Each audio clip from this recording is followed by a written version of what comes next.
Muri Zimbabwe, General Nhlanhla Nkwanazi netimu ravari kushanda naro vakataura mashoko akandiitira zvakanaka, vachiti he is not worried about his safety in KZN and havana special protection yavainayo, vanoprotectwa nema-citizens uye nema-men in blue, kutaura kuti the South African police is playing a crucial role to protect General Nhlanhla Nkwanazi. Zvigananda zvatiri kuchema nazvo muZimbabwe nhasi zvakange zvichichemiwa nazvo kuSouth Africa. State capture, bogus tender signings dzinenge dzine ma-inflated invoices, massive accumulation of wealth to individuals through dodgy deals and everything zvichiitika under the influence ye-state controlled institutions dzakabatwa nevanhu vanoshanda nezvigananda. At some point executive orders dzange dzichishandiswa kucontrola nekuneutralize the effectiveness. Izvi zviri kuratidza kuti the issue yezvigananda is not only in Zimbabwe. Issue yezvigananda is also in the African continent, all the countries in particular. This is a war between our young generation and the senior generation. The transition of it can never be done transparently or smoothly because we are not having the governments which are working towards developing the country. We have got the project managers vari kushanda to empower themselves. Taka-establisha nezuro mazita evanhu vari kuopposition vanoshanda nezvigananda. Tikataura zvakare last time tanga tine mamwe mazita, but nezuro takagona kupiwa mazita ezvigananda zviri kuoperata zvakagurumiwa zvikatoenda kuopposition zvikatoshanda zviri ikoko. Nanhasi some of them are trusted people vari kuopposition. Ma-cross relationships ari kuitika ku-opposition ne-ruling party, the relationship dzacho dzichishanda dziine common denominator of mutual gains kubva kuma-proceeds ezvinhu zviri kubirwa nyika. I want to explain mashandirwe ari kuita zvigananda muSouth Africa as of particular now. Nyaya yekuti media ndo yakatanga kushandiswa, ndo inoactivate revolution media, and this is the reason why ndiri kuda kutaura zvishoma nhasi. I want to address media. Once a person has got a reformed mind to activate a revolution, ichatanga kuchengetedza zvido zvevanhu nekupidigura effectiveness yezvigananda zviri kuita kuti nyika iregedze kufamba zvakanaka. Chinhu chekutanga chinofanirwa kuitika imedia. I want to say hands up and a pam kuna Blessed Mhlanga, because mukoma Blessed Mhlanga is showing kuti vakazvimiririra as a person, as a media personnel, aripo unbiased. The team of General Nhlanhla Nkwanazi, after seeing and getting controlled, pavanoda kuita ma-investigations ekusunga zvigananda voshandisirwa executive order, vakaona kuti we can no longer trust anyone nekuda kwekuti zvigananda zviri kuteerera one by one. They played their intelligence, vakaita zvavaifanirwa kuita, ndo kuona kuti now zvigananda zvese tava nazvo, information yese tava nayo, mabirwa ari kuita zvinhu tava nazvo, makontrolerwa ari kuita ma-state institutions tava nazvo. Toita sei? And the team came up and sat down kwakugadzira a roadmap yekuti izvezvi taakuchibvondora. And vachichibvondora vanga vaita set up their security, vanga vaita set up the mentality yekuti kana tararama tikafa tinofa. Asi ndoda kutsigira pari kutaurwa na Comrade Sarwaka kuti the only force which can fight state capture and looting is the power of the masses. Chekutanga chakaita General Nhlanhla Mkhwanazi kuuya kuvanhu through the media, votsanangura zvese zviri kuitika, masi yonzwisisa kuti matambudziko ayo akamira papi. Ndo kuissue the protection yavo ivo. Pakataurwa mashoko yekuti kana Nhlanhla Mkhwanazi akasungwa, we are going to set South Africa on fire. And zvakamboitika. When the leadership is not united with the masses of the people, there is no solution. Izvozvo makazviona chero madays akasungwa President Jacob Zuma.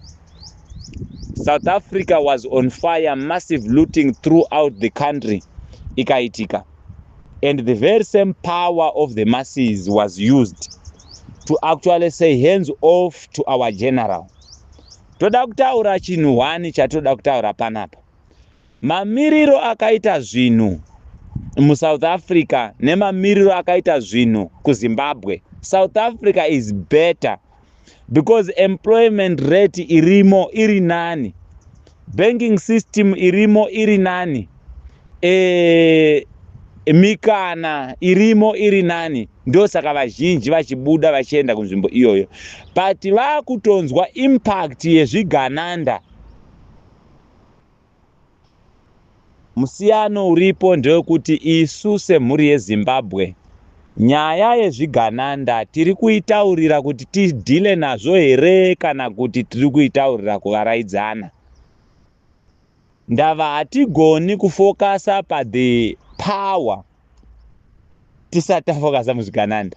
Ndaita mubvunzo nhasi ndichimuka kuti pano are we dealing nekupidigura power kana kuti tiri kudhila nekupidigura simba nelingi yezvigananda. Ndava kana nyaya ikabuda ikapinda maoko emasi, the president of the nation, mukaona achiri nepower, which means mass haina kutambira nyaya.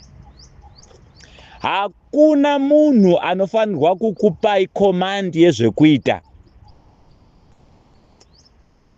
kana manyatsotsamwira nyika yenyu. Ini ndinorambirana nokuti hurumende ikachinja ndo panomira zvigananda. Ndava wese anofokasa mupower anenge ari focused mupower kuti awane mukana wekuisawo zvake zvigananda. I want to let you know kuti I still need to propose a meeting nema comrades. We need to do the separation of focus pano, because it shows kuti the presidential level yedu, government yedu, and the executive yedu yese atinayo, this issue yezvigananda, they are not taking it for serious. Because when the information was brought forward, kudai President Mnangagwa vaisaterera zvigananda, vangadai vakaestablisha a commission now. But vasina kuestablisha commission kudaro zvichida inenge yakakepchwa tiri kucomplaina nezvigananda. Allegation is an allegation. Ndo zvinhu zvekutanga. Inini, I now advocate for the opening of cases kuzvigananda zvese zvatinazvo kuti zviende under investigation. Ndo zvimwe zvinhu zvandakuona kuti zvinogona kutishandira. And vamwe voti aiwa makotsi akakeptwa. Yes, makotsi akakeptwa tozviziva. Asi the action of the masses will always threaten up things. Varume zvinhu zviri kuitika izvi hazvina kumira zvakanaka. Izvezvizvi kwamutoko maChina abatwa vakunoviga munhu wavakauraya nepfuti. Kuuraya mwana weZimbabwe nepfuti pamusoro penhamo womupa rufu. Basa hana. Zvese zviri kuitika, once you start raising your voices, unotanga kuteverwa. Izvezvizvi I can't access my Facebook account because iri kuratidza kuti yakatorwa. Ngavatore, handinei nayo because handina zvandotaura paFacebook. But in any case, it's not worth it. Our problems dzatakatarisana nadzo dziri kuratidza kuti dziri kuaffecta magenerations. Zvatiri kutaura pano paline tinogona kuzvitaura zvakare tiri pamberi pevakuru. Tinozvitaura futi tiri pamberi pevakuru. Saka varume, toita here kuti nyika ino muchamira kuida kana upfumi hwatadza kubuda pasi? Ndava chiri kuita kuti wese ade power inyaya yemari. Nezuro ndaireceiva makouzi ndichitaurirwa kuti Wicknell Chivayo na Elder Tagwirei sacrificial lambs vakanzi ava ngavaende mufront to actually focus on these two. The point iripo ndeyekuti kana takafocusa on these two, we will be focusing on a narrow path of the looting network. Asi kutaura chokwadi vana vema-prominent politicians nema-generals vese they are playing part into the massive looting. Vamwe vari money laundering kucleana mari dzinenge dzabva kumamines, vamwe vari kuopata vari mumamines. Vana vema-generals vazhinji vari mumine sector. Izvezvi vari kuopareta vari mumine sector. Vazhinji vacho vane minda, ndo vakabata mamainzi. Even though kuine family iri kuzikana kuti iyi ndo iri kuopareta, yakaholda mabuyers kunobva mari. Zvatomboramba tichizvitaura paya kuti mari dzamunozoona dzichibuda mudzimba dziri mumabricks dzinenge dzauya dziri mumabriefcases. Hakuna banking system iri kugamuchira a massive payment, a huge payment. Ma-national transactions ari kuitwa ma-individual pockets as of current situation. Saka yava nhau yekuti mimhuri yeZimbabwe muri kugara here muri panyaya yekuti tongoimba chete but pasina zviri kuitika. My second phase of address is on the security system nema-departments avo. Are you for power or you are for progress? Ndo mvunzo watoda kubvunza. Ndava the reason why tichicommunicata tiri kutaura kuti vari muzvinzvimbo zvokuita basa, itai basa mubatsire masi. Asi masi yamuri kubatsirai, you will be written in the history of the nation. Ma problems atakatarisana nawo, they are beyond our control. Izvezvi muri kurarama life yokusoteswa, and zvese zviri kuitika izvi muri kuzviona kusvikira pazoita imwe country inosimuka youya yozotanga kufanda revolution zvakaitwa neFrance. kutanga chimoto ku DRC uko ndo zvamuri kuda. Varume zvamuri kuita zvasiri right izvi. Hazvisiri right. Things are not normal in the country. Zvinhu hazvina kumira zvakanaka. And we cannot always come for chances because the only issue iripo ndekuti if you can't beat them, join them. But ndo patakataura kuti vamwe focus dzedu is not about money. It's about the generational well-being yema generations atichasira nhaka isusu. Yes, ndozviziva kuti ini munondiziva. Yes, ndinotaurisa, ndinoita everything. You can know Comrade Saruwaka, you can know me, you can know Baba Mdiwa, you can know whoever. Zvekuti tikauya kwamuri munogona kutitora mugoti joina. But masi imwe yese atiri kutungamirira iyi inosara nei? Vanosara nei vana? Nhasi uno mupurisa anochengetedza runyararo munyika apedza basa anofanirwa kuhaika. Ndio chokwadi chiripo. Asi muimba ane mota yake nemari yake yaanoita ndio munotora muchipa mota. Nesi arikenda kunoedzerwa achinuhwirwa neropa muzvipatara. Mamusina mushonga because ari kuora kama maronda acho. Hakuna mushonga kakuzvipatara. Vanoshanda vakaisa mamaski nemaperfume muhomwe ekumbopota vachizama kuzvibatsira nawo. Ndava zvina kumira zvakanaka. Achipedza ipapa anofanira kuenda pakadoma kuti agone kukwira kuenda kulocation. But comedian anoswera achisekedza vanhu murodhi ndiye wamunenge muchipa mari iyeye. Ndava muri kutsvaga pega pane crowd focus kuti mugone kucreate moyo wekuti vanhu vanzwe kuti dai ndirini. Yes, life amuri kuita. But I want to tell you the truth. Takataura tikati hondo iri pakati pevarombo nevane mari. Asi vanhu vachasimuka. Imi vanhu kana mukasabatana nekunzwa zvatiri kutaura pano kuti muve ready because hatina kachatakataura chatisina kutaura pano. Takakuudzai tikati pindai mumapoka munzvimbo dzenyu, takakuudzai. Tikati diaspora endai mumapressure groups, takakuudzai. Zvese izvozvo tanga tichizviitira kuti if imimi varombo mukasabatana mucharamba muri varombo because nyika yedu has tended to be the survival of the fittest. Atikurudzire kupidigura hurumende but tinokurudzira kushare zvakanaka upfumi hwenyika through the administration chaiyo. Coup yakaitika 2017 was focused on power. Yanga iri nyaya kubvisa uyo ndipinde ini.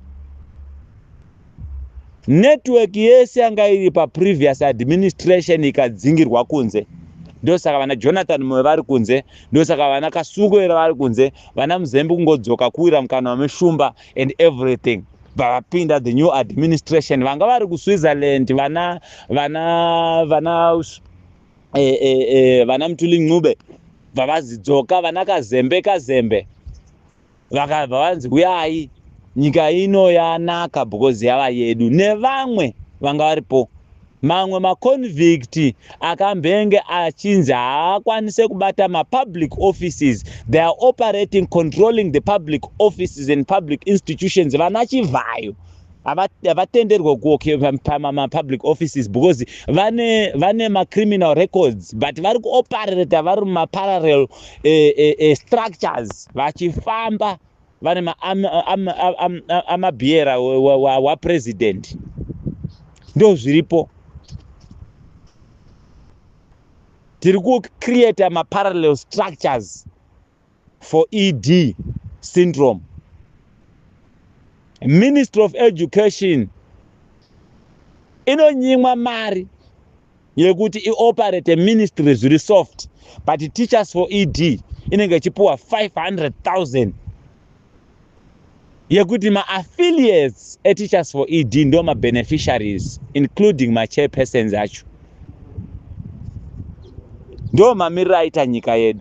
Varume, we need to fight for this country. Tinosvikawo patichanyarara togamuchira zviripo. And kana tikasaziva zvatinoda kuita, we have failed our generations. Takataura tichiti hakuna chakashata pakuoperata mamainzi enyika. Hakuna. Asi accountability and transparency accumulation yatinenge tichiita pane zvatinenge tichiita, disbursement of those funds towards developing the country, taifanirwa kudai nelevel iri kucherwa zvicherwa nayo munyika yedu. Hatigoni kuzvirwira, chero nhasi kundisunga handi afford a lawyer.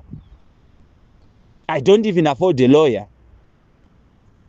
But we cannot stop speaking the truth. Ndava, the voice of the poor is now above the voice of the wealth. Saka varombo batanai murwire nyika yenyu, or else we give up. Ndo zviripo. Zvina hazvina kumira zvakanaka. Handina ofisi yandinogona kutya kupinda. I speak this because I am a Zimbabwean. And I am not inciting people for violence. What I'm doing here is to actually say you need to make sure that whatever is happening in the country, it must define progress, or else we are going to fight for what belongs to us. Ndo saka makanzwa tichitaura pano kuti we need to resolve the issue to do about unity. We need to resolve the issue about accountability. And we also need to make sure that we guard jealously the national development. Ndo panosarira nhaka yacho ipapo. And this is the reason why tichitaura. And we are going to speak. Ticharamba tichitaura. We are Zimbabweans. Pamberi nekubatana, pasi nezvigananda.